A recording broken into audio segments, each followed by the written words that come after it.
आप मुझसे उम्र में 4 साल बड़ी हैं और एक सुंदर राजकुमारी भी है।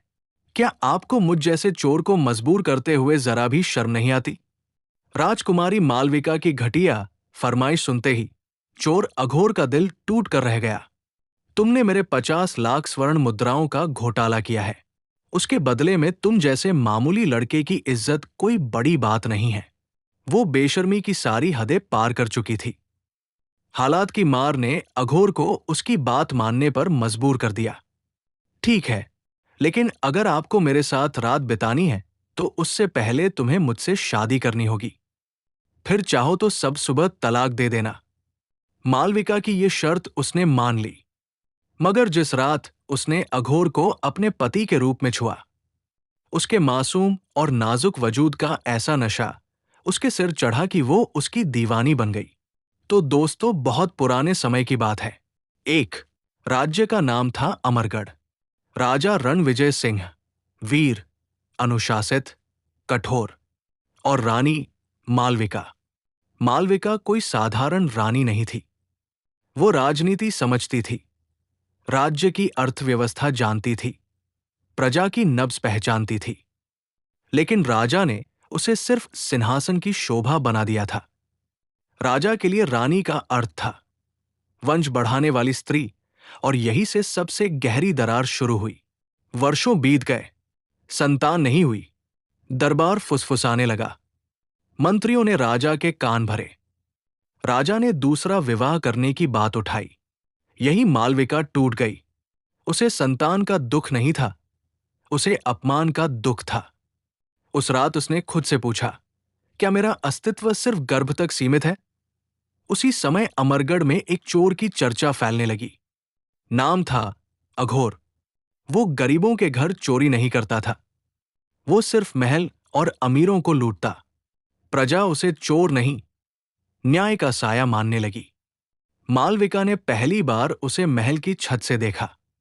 उसकी आंखों में डर नहीं था, सवाल थे, और वही सवाल मालविका के मन में भी थे। एक रात मालविका ने जानबूझकर महल का एक दरवाजा खुला छोड़ा। अघोर आया। ये कोई प्रेम दृश्य नहीं था, ये दो टूटे हुए लोगों की बातचीत थी।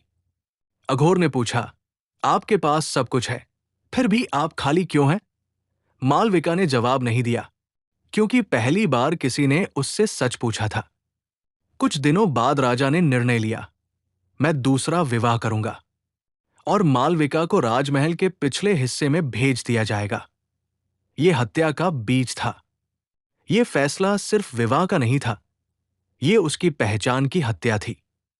मालविका ने समझ लिया, अगर मैं चुप रही तो मैं जिंदा होकर भी मर जाऊंगी। राजा उस रात नशे में था।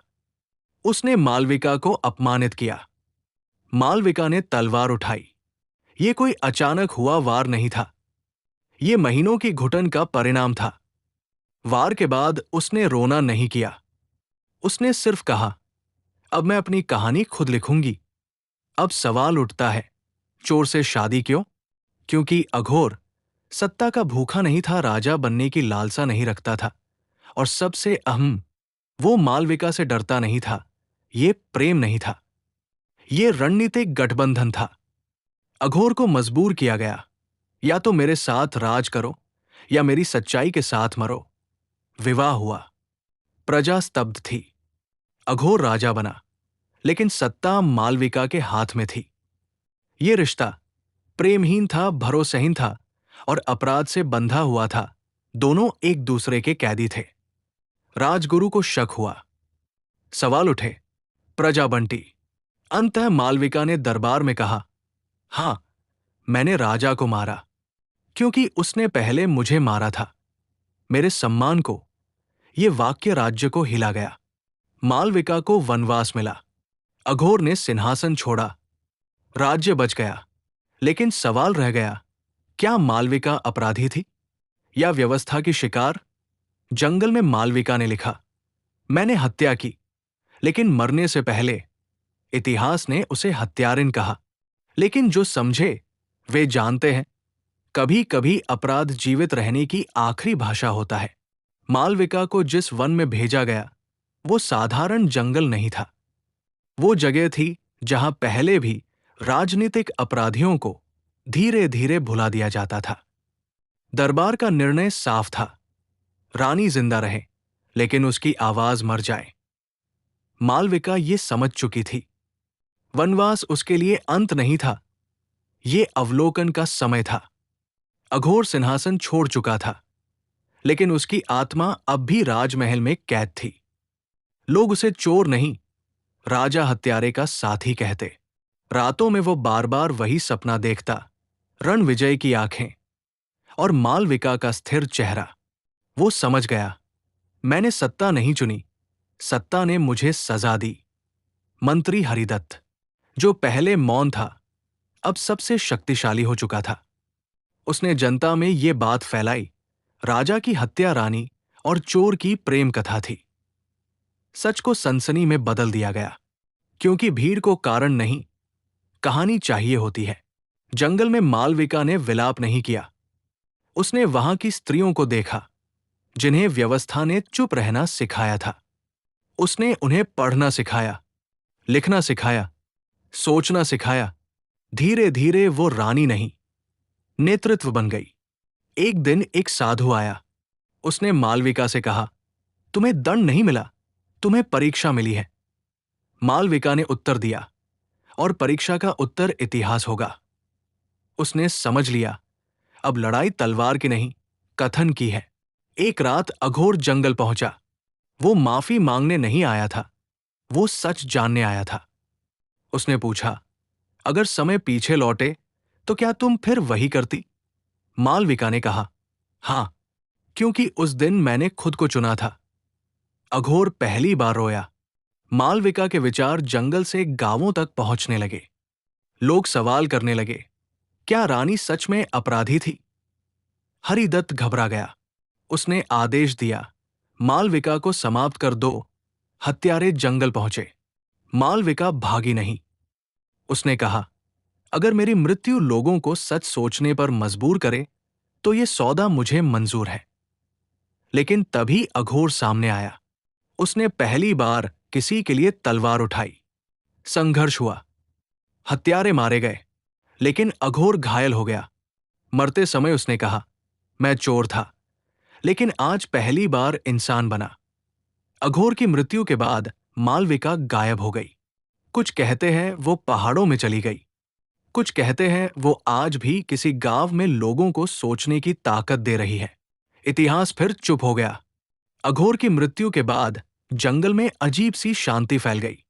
मालविका उसकी देह के पास बैठी रही। आंसू नहीं गिरे, क्योंकि कुछ दुख आंसुओं से बड़े होते हैं। उसने पहली बार स्वीकार किया, मैंने एक इंसान को मजबूर किया और उसने मेरी वजह से अपनी जान दी। ये अपराधबोध राजा की हत्या से भी भारी था। अमरगढ़ में मंत्री हरिदत्त अब स्वयं को रक्षक कहने लगा। उसने घोषणा करवाई, रानी जीवित है, वो राज्य के लिए खतरा है। असल डर ये था, अगर मालविका लौटी तो सच लौट आएगा, और सत्ता को सच से सबसे ज्यादा डर लगता है। एक सुबह जंगल खाली मिला। मालविका नहीं थी, न कोई शव, न कोई निशान।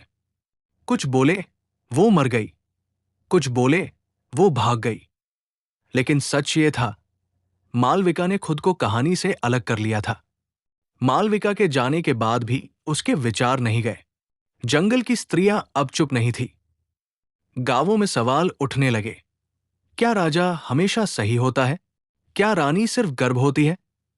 ये वही बीज था जो मालविका ने बोया था। हरिदत्त ने विद्रोह कुचलने की कोशिश की, लेकिन अब डर काम नहीं कर रहा था। एक रात प्रजा ने दरबार घेर लिया। सवाल पूछे गए। इतिहास में पहली बार सिंहासन पर बैठा व्यक्ति जवाबदेह था। हरिदत्त को पद से हटा दिया गया, बिना तलवार, बिना खून। कुछ महीनों बाद एक पांडुलिपि मिली। कोई नहीं जानता वो कहां से आई। उसमें लिखा था, मैंने राजा को मारा क्योंकि वो मुझे इंसान नहीं समझता था। मैंने चोर से विवाह किया क्योंकि वह मुझे डर से नहीं देखता था। मैं सही थी या गलत, ये फैसला मैं नहीं, तुम्हारा विवेक करेगा। ये मालविका की लिखावट थी। राज्य के इतिहासकार उलझ गए। अगर वे उसे हत्यारिन लिखते तो सच्चाई अधूरी रहती। अगर उसे विद्रोही लिखते तो सत्ता नंगी हो जाती। अंततः लिखा गया, मालविका, एक विवादित रानी। इतिहास ने फिर से आसान रास्ता चुना। कुछ लोग कहते हैं वो पहाड़ों में एक साधारण स्त्री बनकर जी रही है। कुछ कहते हैं वो किसी और राज्य में सलाहकार है। और कुछ कहते हैं वो हर उस स्त्री में जिंदा है जो सवाल पूछती है। ये कहानी हत्या को सही ठहराने की नहीं है, ये कहानी समझने की है। क्योंकि कभी कभी अपराध करने वाला व्यक्ति खुद भी व्यवस्था का शिकार होता है। और सबसे बड़ा सवाल, अगर मालविका चुप रहती तो क्या वह ज्यादा सही होती?